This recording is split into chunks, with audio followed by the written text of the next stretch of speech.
अहम तरीन खबर अपने तमाम नाजरीन तक पहुंचा है। भारतीय बहरिया का फ्लॉप ड्रामा, एक और फ्लॉप ड्रामा सामने आ गया है। दुनिया की आंखों में धूल झोंकने की कोशिश नाकाम हो गई। भारतीय naval chief admiral Hari Kumar ने ड्रामेबाजी का नया रिकॉर्ड कायम कर दिया। सोमालिया के करीब फंसे लाइबेरियन तिजारती जहाज को बहरी कज़ाकों से छुड़ाने का झूठा ड्रामा बेनकाब हो चुका है। एक वीडियो जो सोशल मीडिया पर बहुत तेजी से वायरल हो गया और इंटरनेशनल मीडिया जी उस वीडियो को शेयर कर रहा है, जिसमें हम देख रहे हैं कि मार्को जो है इंडियन नेवी, उसने जिस तरह से बहरे हिंद के अंदर एक शिप जिसको हाईजैक कर लिया था सोमालिया की जानिब से, उसको फौरन से ही रेस्क्यू किया। कौन सा ऐसा इंटरनेशनल इंस्टीट्यूट है जिसमें इंडिया का इन्फ्लुएंस नहीं? हर जगह, ठीक है। हम जहाँ पे टक्कर मारते हैं ना, वहाँ पे वो अपना कार्ड फेंकते हैं और उनका काम हो जाता है, हम लोग पीछे बैठे होते हैं।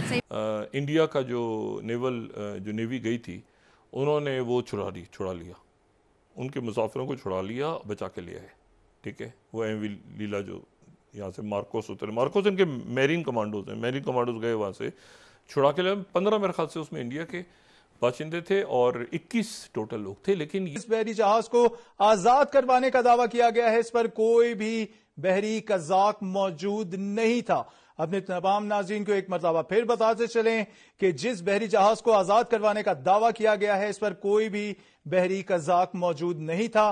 क्या भारतीय नेवल चीफ को इनके मातहतों ने यह नहीं बताया कि बहरे अरब कज़ाक से पाक खिता है? और एक तरफ से मार्कोस कमांडोस चल रहे हैं, दूसरी तरफ से वो पायरेट्स भाग रहे हैं और इसमें कोई फाइटिंग ही नहीं हुई है अभी तक, तो कुछ हुआ ही नहीं है।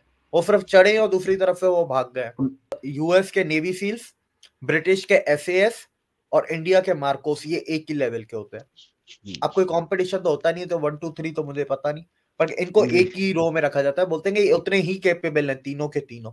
मार्कोस कमांडोस के वीडियोस भी अब आ गए ऑपरेशन के। वो छोटी सी बोट में, स्पीड बोट्स में जो बैठ के जाते हैं और डर के भागे। सर दोस्तों, आप सबको पता होगा 2 दिन पहले इंडियन नेवी ने सोमालिया के करीब ऑपरेशन करके हमारे जो मर्चेंट शिप था, जो कुछ दिन पहले सोमालिया के करीब जो पायरेट थे अगवा कर लिए थे, उसको सेफ तरीके से जो 15 भारत के लोग थे उनको निकाला था और बाकी 6 और दूसरे कंट्री के थे उनको भी निकाला था। लेकिन पाकिस्तान मीडिया में अब इस बात को लेकर रोना धोना चल रहा है। पाकिस्तान में ये क्लेम किया जा रहा है कि ये ऑपरेशन तो बिल्कुल फेक था, इंडियन नेवी ने सिर्फ ड्रामा किया है, क्योंकि उस जहाज पर तो कोई पायरेट था ही नहीं। इंडियन नेवी आने से पहले वो सब भाग गए थे, तो फिर इस सब करके क्या मतलब हुआ?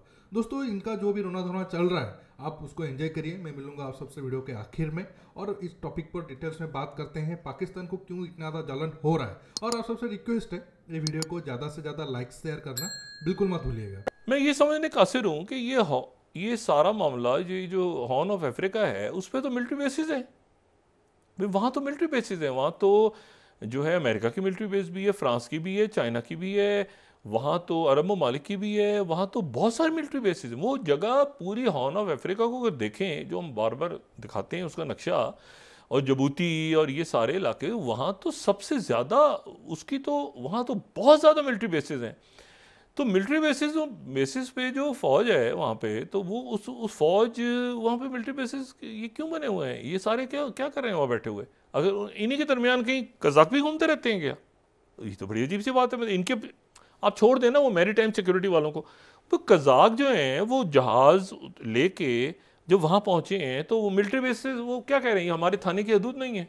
वो क्या है भाई? वहाँ या तो होना कि कोई आप कहें अंधा कुआं है, अंधा कुआं नहीं है, वो तो मिलिट्री बेसिस है वहाँ पे, सोमाली लैंड और ये सब की। तो ये देखना होगा बहरहाल कि उन मिलिट्री बेसिस के अंदर से ये कूद के कहाँ से बहरी कज़ाक निकल के आके जहाज़ ले गए हैं वहाँ पे, और जहाज़ किधर हैं भाई? उनको वापस लाओ, जहाज़ों को तो वापस लाओ अभी तो। अच्छा, ये इन्होंने बात जो इंडिया के उतरे लोग अपने लोगों को छुड़ा के लिए, जहाज़ वहीं के खड़ा हुआ है और कज़ाक भाग गए। कज़ाक नहीं पकड़े गए, ना कोई मुकाबला भी नहीं हुआ। कज़ाक उन्होंने देखा ही जहाज़ आ रहा है, हस्बी मामूल जहाज़ खड़ा किया, भागे, और उसके बाद वो अपने बंदों को छुड़ा के ले आए। तो मुकाबला, कोई गोलियाँ नीचे नहीं, कुछ नहीं हुआ। तो ये क्या है ये? मतलब इसका कोई हल निकलना चाहिए ना। मतलब मिलिट्री बेसिस किस लिए बनी हुई है? इतनी सारी दुनिया लड़ रही है, मिलिट्री बेस हमें चाहिए वहाँ पे। ठीक है, तो ये चीज़ है, वो उसको आपके साथ लड़ने की ज़रूरत नहीं है। वो स्मार्ट प्ले करता है और आपको डिफीट कर देता है। वो कोई भी मुल्क है, उसकी जो आवाम होती है वो उस मुल्क का एसेट होती है। ठीक है, और उन्होंने अपने जो 15 लोग थे उनको एसेट समझा, सासा समझा और उनके लिए स्ट्रगल की, और उन्होंने अपने 15 लोगों को बचा लिया। जिस तरह पाकिस्तानी अवाम या हम लोग कहते हैं कि हम इंडिया के साथ ये कर देंगे वो कर देंगे, हम इंडिया के साथ वो वाली सीन वो मामला कुछ भी नहीं कर सकते, क्योंकि आज का जो दौर है ना, इसके अंदर जंग जो है वो जोश जज्बे वाली नहीं है, वो दिमाग के साथ जंग लड़ी जाती है। आप देखें अब हम कहते हैं कि जहाज़ों के साथ जंग, अब वो दौर नहीं है। इंडिया ने हमें डिफीट किया हुआ है। अगर आप इन अदर केस आप देखें, इंडिया ने हमें डिफीट किया हुआ है। अमेरिका, मैं बताता हूँ उसकी वजह ये है कि आपकी इकॉनमी के हालात क्या हैं, ठीक है। आप देखें जंगों में 1923 में जंग हुई, ठीक है, वो मतलब जो एटम बम चले 1923 के अंदर, ठीक है, वो ख़त्म हो गया। अब वो सिस्टम नहीं है, ठीक है। इंडिया को जंग लड़ने की हमारे साथ ज़रूरत ही नहीं है। हमारी इकॉनमी का बेड़ा वैसे ही गर्क हो चुका है, ठीक है। उसकी वजह ये इंडिया क्या करता है, वो वहाँ पे बैठ के ना वो प्लानिंग करते हैं, ठीक है। वो जंगों की प्लानिंग नहीं करते, वो देखते हैं कि यार इस मुल्क में हम इसको इकॉनमी के लिहाज से कैसे डाउन कर सकते हैं। आप उनकी देख ले, आजकल उनकी जो डिफेंस इंडस्ट्री उधर लग चुकी है। फ्रांस उनको डिफेंस देना चाहता है, अमेरिका उनको डिफेंस देना चाहता है, रशिया उनके साथ बड़े बड़े कॉन्ट्रैक्ट साइन कर रहा है। जिस मुल्क के पास इतना डिफेंस है, हमारे पास तो वो जो F-16 अमेरिका का पड़ा हुआ है, या फिर कुछ बहरी जहाज जो है हमने चाइना से खरीदे हैं। हमारी ना बेसिकली साइकी जो है वो बनाई गई है कि इंडिया हमारा, ठीक है, आपने अपने दुश्मन को मुकाबला करना है तो उसके लेवल पे पहुंचे आप पहले, ठीक है। हम उसके लेवल पे ही नहीं है, उसको ज़रूरत ही नहीं है हमसे जंग लड़ने की। वो प्लानिंग इस तरह की करता है कि उसको ज़रूरत नहीं है, ठीक है। हम क्या है, हमारी इकॉनमी देखें, ठीक है, उनकी इकॉनमी लेवल देखें, हमारी इकॉनमी लेवल देखें, तो उनको जंग अगर उन्होंने करनी है ना, तो उन्होंने दिमाग के साथ जंग करनी है, उनको हथियारों के साथ जंग लड़ने की आपके साथ ज़रूरत नहीं है। और आज एक वीडियो भी सुबह सवेरे आई थी, 15 जो सेलर्स थे, इंडियन सेलर्स थे शिप के ऊपर, उनकी वीडियो भी आई थी। वो थैंक यू भी कर रहे थे, भारत माता जय की। वो मैं आपको वीडियो भेजूंगा, वो भी आप लगाइएगा। वो उसमें कह रहे थे, तो दैट्स प्राउड एक फीलिंग होती है, ठीक है, कंट्री के लोगों के लिए। यार हम कहीं पे भी फंसे, हमारी आ रही है, हमारी गवर्नमेंट, हमारी आर्म फोर्सेस हमारे लिए आ रही है। अच्छा, मैं कुछ पाकिस्तानी चैनल देखते हैं क्या करता है इंडियन नेवी, कर पाएगा नहीं कर पाएगा।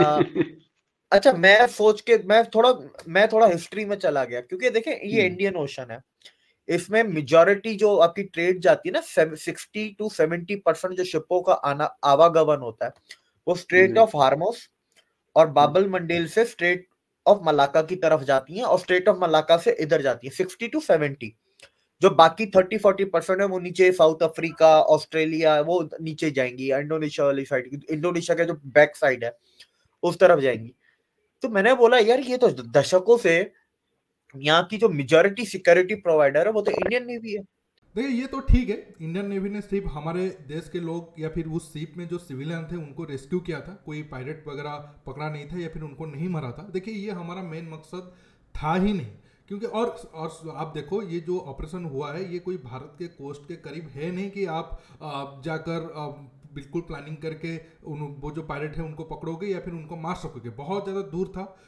जितने भी हमारे एक तरीके से आप कह सकते हो लोग थे, उनको सही सलामत निकालना वो मेन टारगेट था। वो हुआ है, वो बड़ी बात है।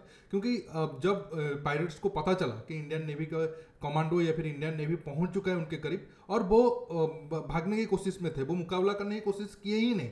अगर वो मुकाबला करने की कोशिश करते तो भी चलो हम कह सकते हैं कि नहीं इंडियन नेवी उनको क्यों नहीं मारा, तो वो भाग गए और हमारे जो लोग थे हम उनको सही सलामत निकाल कर वापस आए। और ये मेरे हिसाब से ठीक है। अगर आगे आने वाले टाइम में ये लोग इधर मतलब इसी पॉइंट पर नहीं रुकते हैं, नेक्स्ट टाइम अगर कोई भी हमारा एक तरीके से कह सकते हो शिप्स को ये पकड़ने की कोशिश करते हैं, तो आप देखोगे उनके ऊपर बड़ा कार्रवाई होगा। अब उनके जो लोग मतलब मैं एग्जाम्पल देकर आपको समझा रहा हूँ, नेक्स्ट टाइम अगर वो कोई हमारे शिप्स को अगवा करने की कोशिश करते हैं तो एक्शन सिर्फ उन लोगों के ऊपर नहीं होगा जो लोग उस शिप्स को अगवा किए होंगे, एक्शन उन पर भी होगा जो ग्राउंड में रहकर उनको सपोर्ट किए होंगे, बाकी सारा चीज़ें उनको अभी इन्फॉर्मेशन दिए होंगे कि इसी रूट पर या फिर इसी टाइम पे ये जहाज जाएगा। बड़े लेवल पर एक्शन होगा। लेकिन अब ये सिर्फ वार्निंग था कि हमारे जो लोग जा रहे हैं इस रूट पर उनको मत छेड़ो, अगर छेड़ोगे तो फिर अगली बार जान से नहीं बचोगे। दोस्तों आज के टॉपिक में बस इतना ही। पाकिस्तान का तो रोना धोना हमेशा चलता रहता है और दुख की बात है कि पाकिस्तान की शिप्स पर भी एक ड्रोन अटैक हुआ था, लेकिन उन्होंने तो कुछ कार्रवाई नहीं की और कर भी नहीं सकते हैं।